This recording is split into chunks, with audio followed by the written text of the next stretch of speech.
জাতীয় নেতা এবং ভবিষ্যতের প্রধানমন্ত্রী জনাব তারেক রহমান সাহেবের আজকে এই জুলাই যুদ্ধের অন্যতম সেনানী উসমান হাদির কবর জিয়ারত করতে আসবেন। সেই সঙ্গে তিনি জাতীয় কবি নজরুল ইসলাম সাহেবের কবরও জিয়ারত করবেন।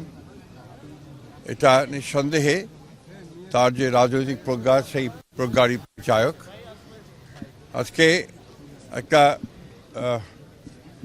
জটিল রাজনৈতিক পরিস্থিতির মধ্যে জনাব তারেক রহমান সাহেবের আগমন বাংলাদেশে এটাকে অনেক সমীকরণগুলোকে সহজ করে দিয়েছে এবং আজকে বাংলাদেশি জাতীয়তাবাদের যে রাজনীতি, সেই রাজনীতি দর্শনকে সামনে চলে এসেছে এবং আমরা বিশ্বাস করি যে এই দর্শনই, এই রাজনীতি বাংলাদেশের জনগণের মুক্তির জন্য সবচেয়ে উপযুক্ত দর্শন।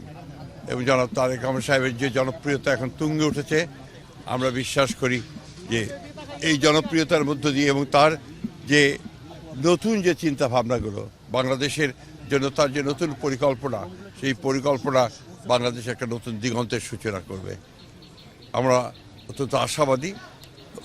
দ্রুত নির্বাচন যখন আপনার অনুষ্ঠিত হবে, সেখানে নিঃসন্দেহে জনাব তারেক রহমান সাহেব সবচেয়ে বেশি সাফল্য লাভ করবেন।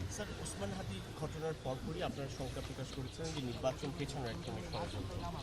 বিএনপির ভারপ্রাপ্ত চেয়ারম্যান তারেক রহমান দেশে আসার পর যে স্বতঃস্ফূর্ত সাধারণ অংশ, এর মধ্যে দিয়ে সেই ষড়যন্ত্র, সেই আমরা মনে করছি যে সেটা অনেকটা দূরীভূত হয়েছে। তবে চক্রান্ত ষড়যন্ত্র তো চক্রান্ত ষড়যন্ত্র, সেটা আগে ভাগে কিছু বলা যায় না। তবে এখন মানুষের মধ্যে সেই সংখ্যাটা দূর হয়ে গেছে। কালার এক্সপার্ট, জর্জ স্যাপ এবং মাইল্ড অন হ্যান্ডস টেকনোলজি সমৃদ্ধ অরিক্স ক্রিস্টাল ওয়াশ আপনার লন্ড্রি এক্সপার্ট।